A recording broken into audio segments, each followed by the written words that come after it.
The Profile.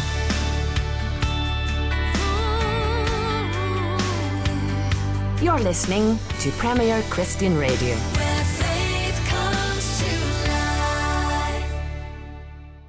Hello and welcome to The Profile here on Premier Christian Radio with me, Sam Hales.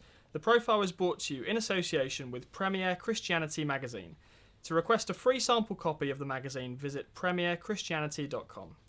Now today on the programme, I'm speaking with Terry Waite. Whilst working as a hostage negotiator and envoy for the Church of England in Lebanon in the late 1980s, Terry was kidnapped and held hostage for nearly 5 years by Hezbollah.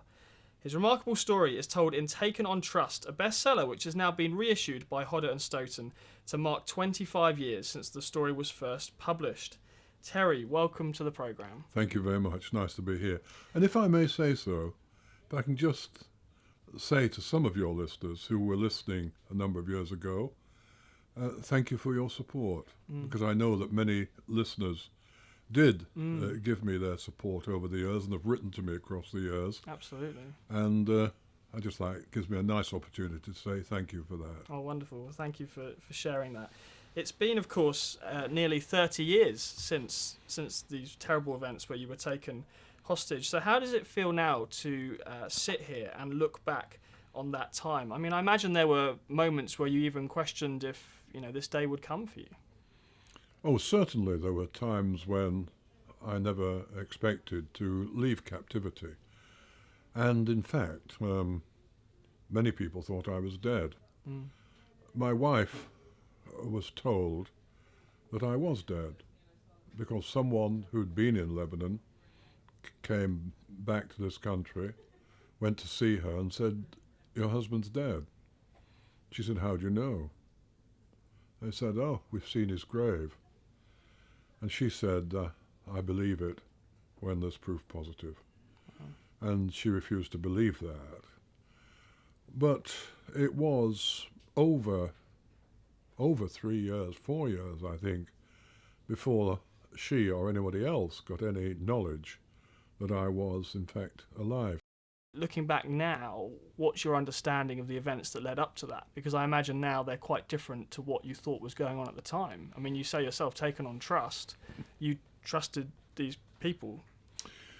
If you're engaged in that sort of work, you have to trust people, and you have to trust people who are highly volatile.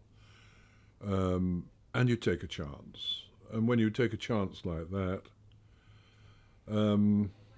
you place your life in many respects in the hands of other people, because you can't go armed, and you shouldn't go armed. You can't go with backup armies or backup forces. You go and you're very vulnerable.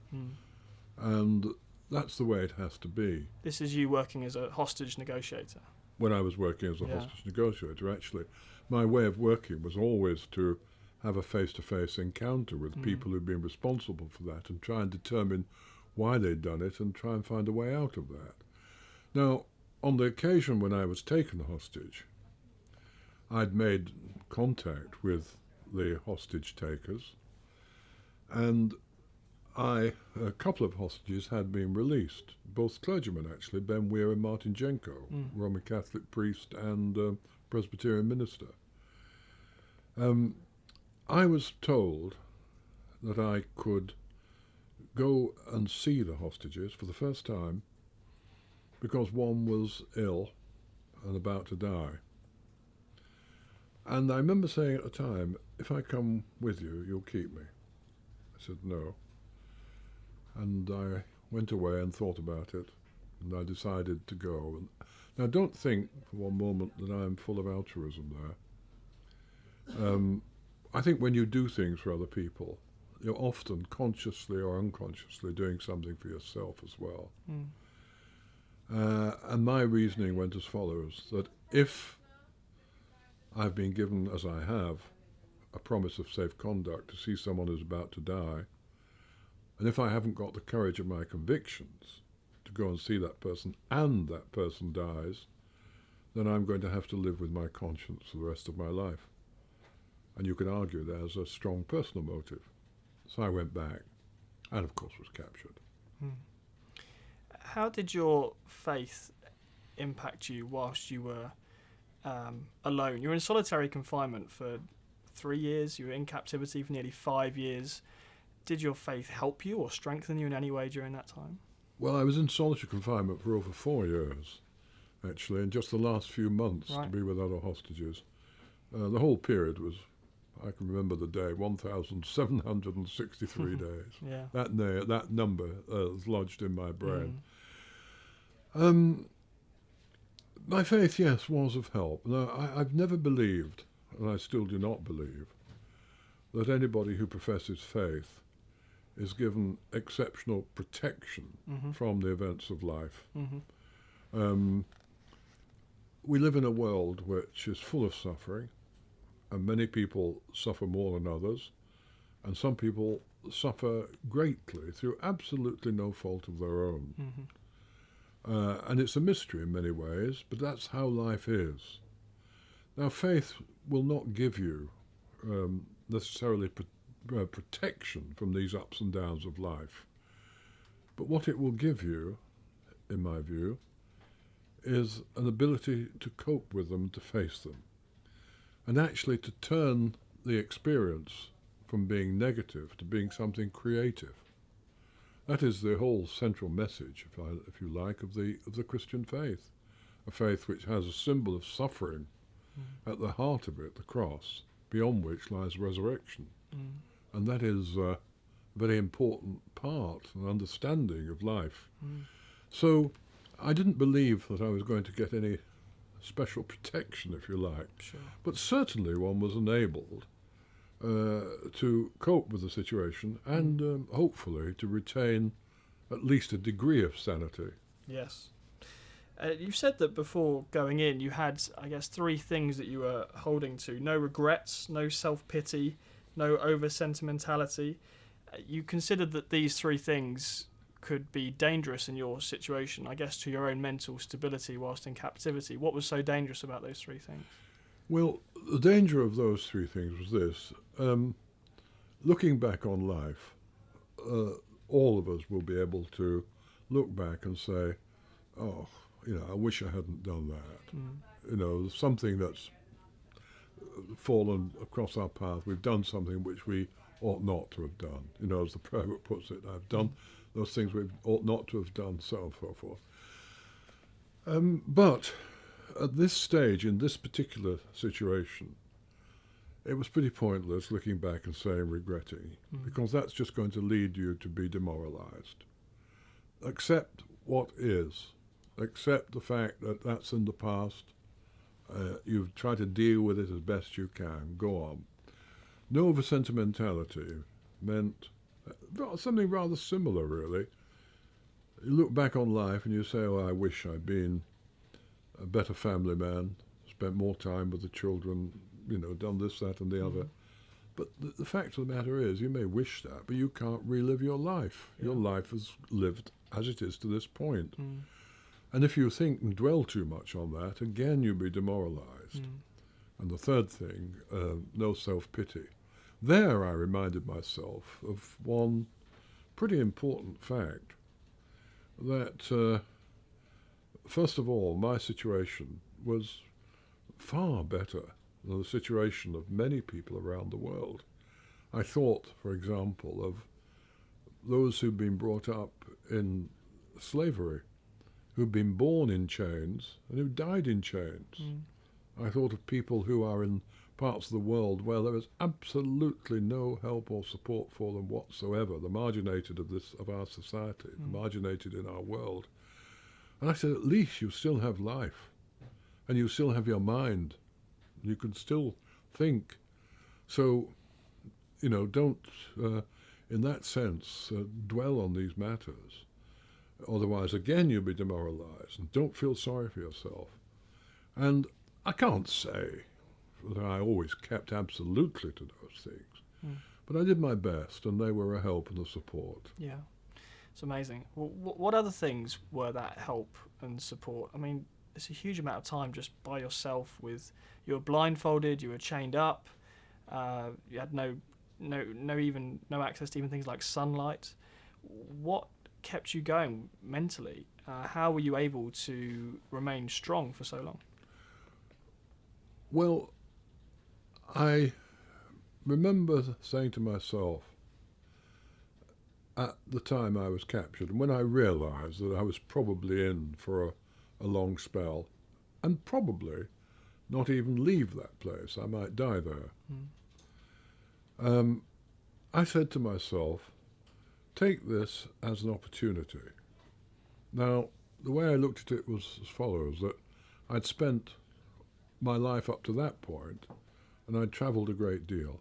I'd constantly travelled all over the world and worked all over the world in many different places in different parts of the world. Now all that travelling had come to an end, and I was confined in a very small room with nothing. No books, no papers, no companionship, nothing. And I said, now this presents you with a unique opportunity to take a different type of journey, an interior journey, to get to know yourself better, almost a form of self-analysis, if you like. I'd previously, when I was free in the outer world, been told, take time out, go on retreat or go away. And I'd done that, and I couldn't really relax because my mind was always so full of things, full of the pressures of life.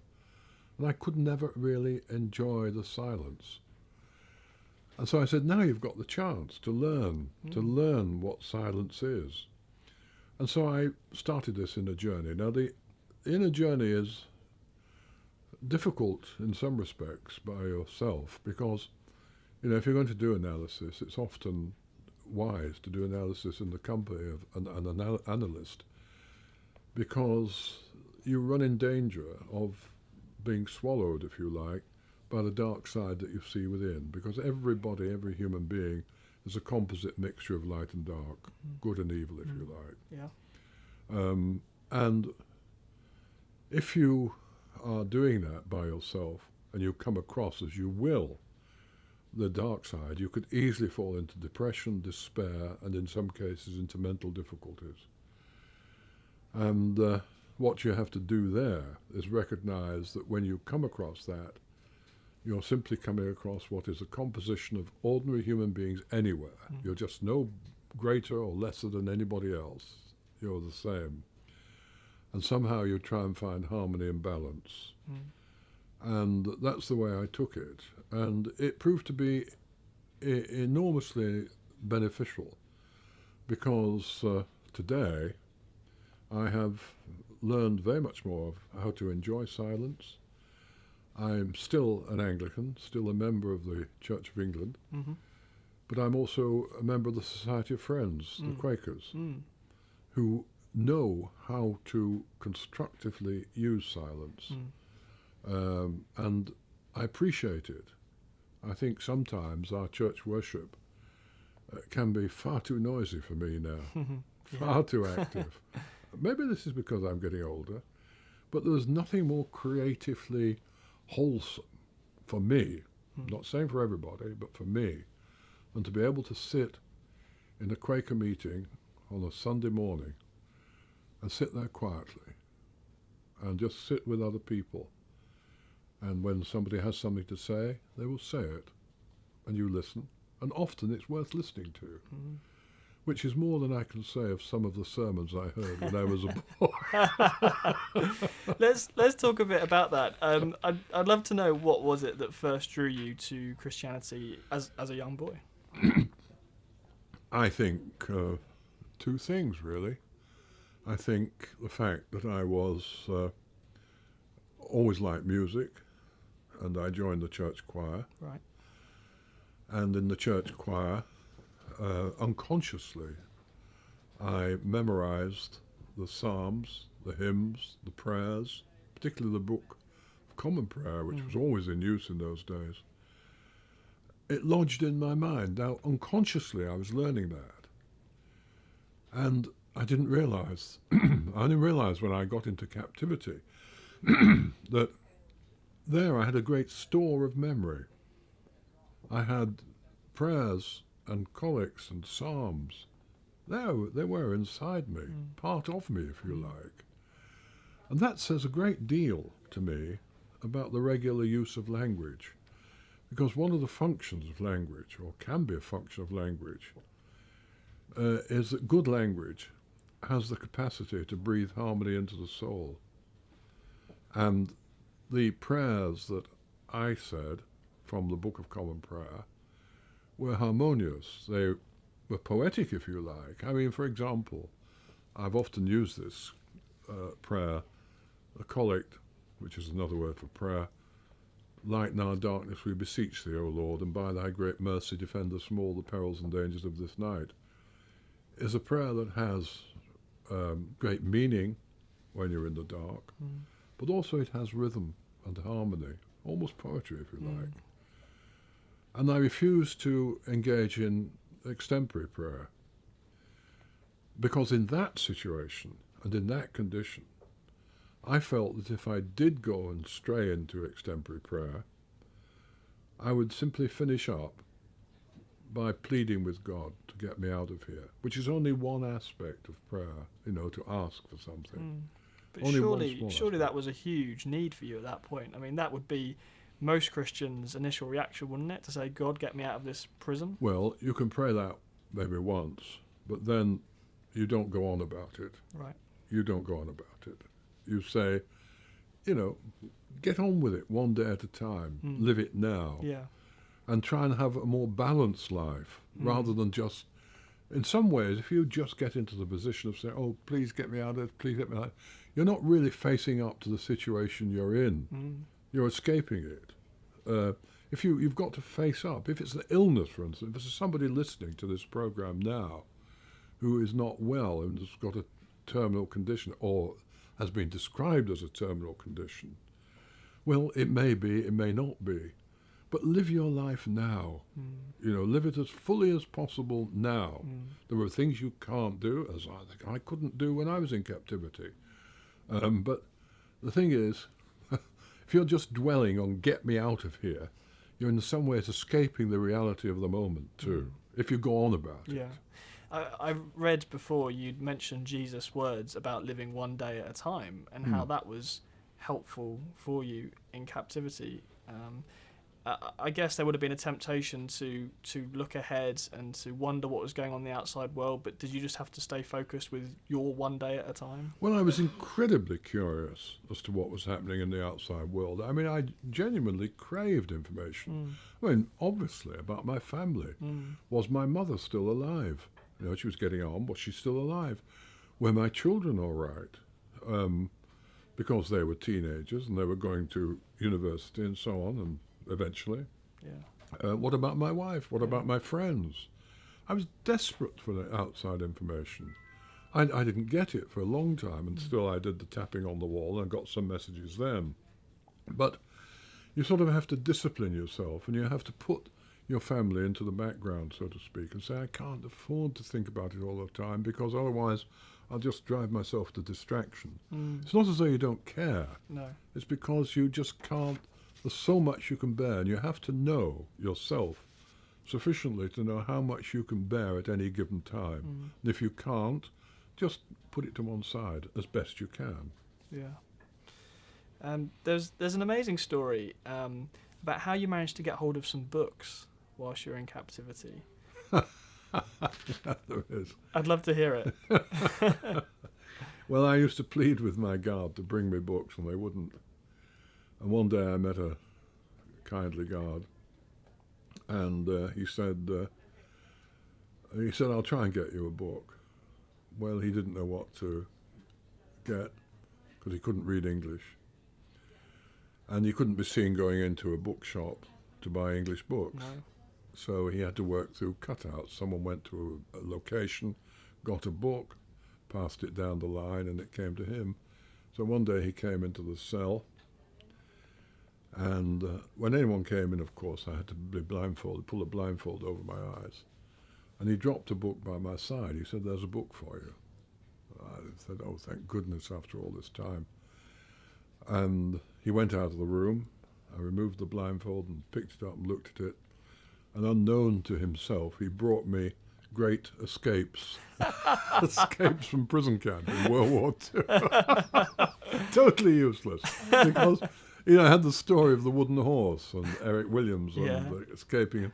So whenever they came in the cell and said, do you want anything, in a perfunctory sort of way, I used to say, a wooden horse would be very useful. And they thought I'd gone off my head. But then he brought me another book, which was a manual of breastfeeding. Well, being the father of twins, having bottle-fed one while my wife breastfed the other at night, I didn't want to read that again. When he bought me the ubiquitous Dr.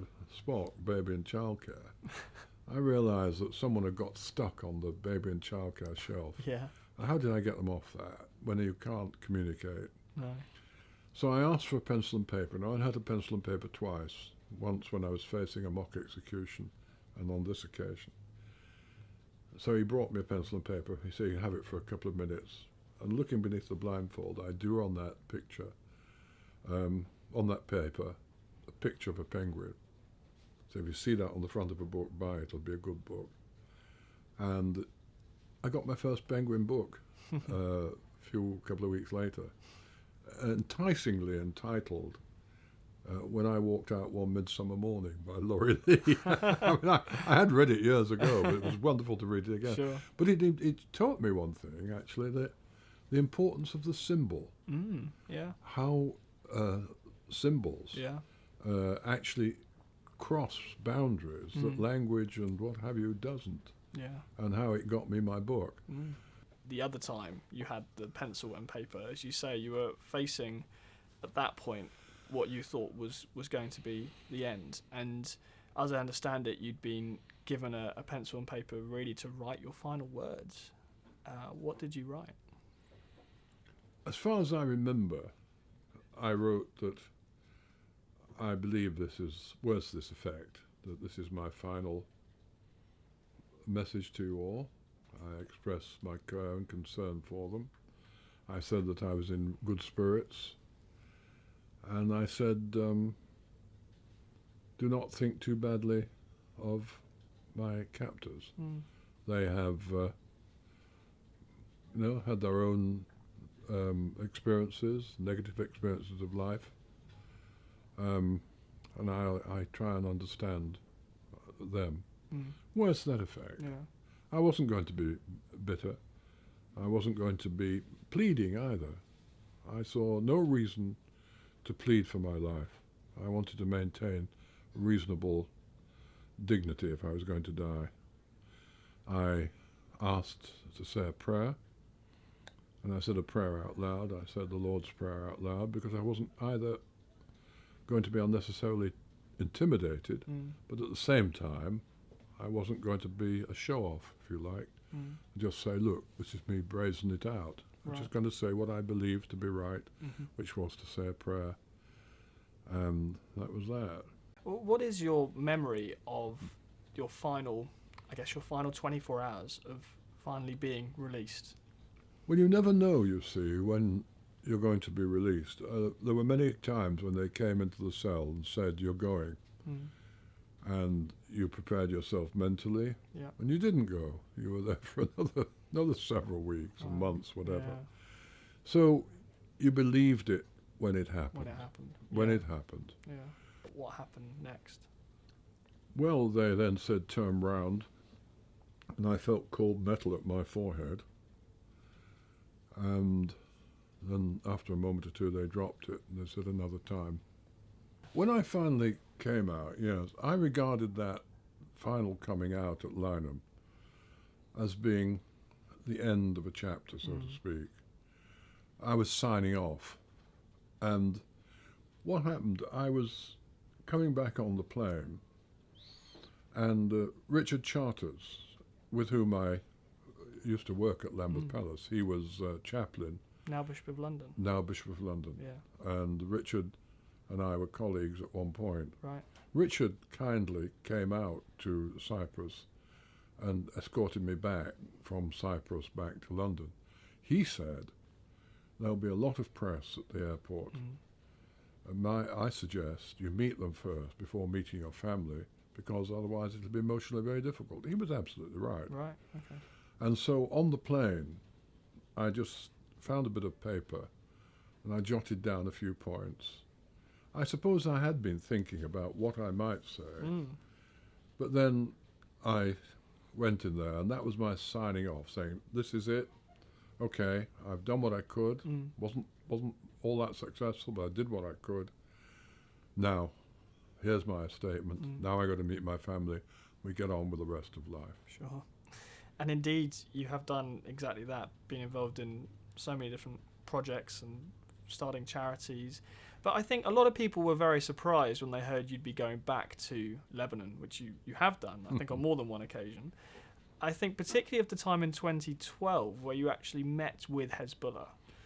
Well, I've often felt, I'm sure many people listening have wondered, what is it that ordinary people such as ourselves can do to at least promote peace in the world? And I felt, rather naively if you like, and simply, that one of the things that could be done would be if people who have opposing views, religious views, political views, cultural views, whatever, if they could sit down with each other, agree to put the past in the past, and try and build a new future together, we would have at least the basis for a greater settlement. And I thought it's useless me saying that unless I'm prepared to do it myself. Wow. So I went back, and 25 years earlier I had been at night to see my alleged captors, and 25 years later I went back at night to see them again in a different way. They were surprised to see me, and I sat opposite one of the leaders and said what I've said to you. And he actually responded, I don't know how accurate he was, but he said, "You're a very great man for coming and saying that. Thank you." And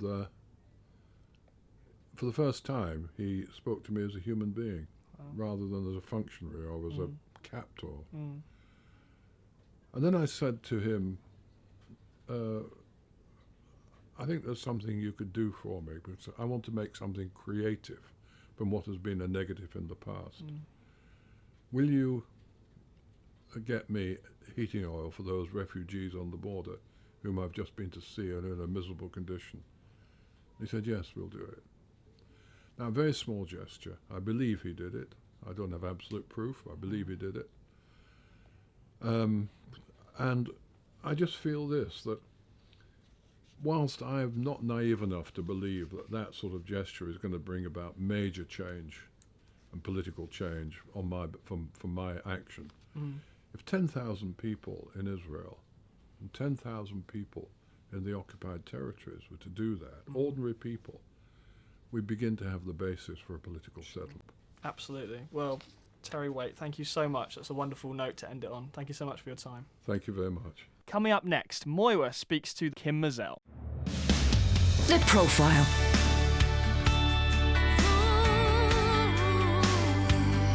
You're listening to Premier Christian Radio.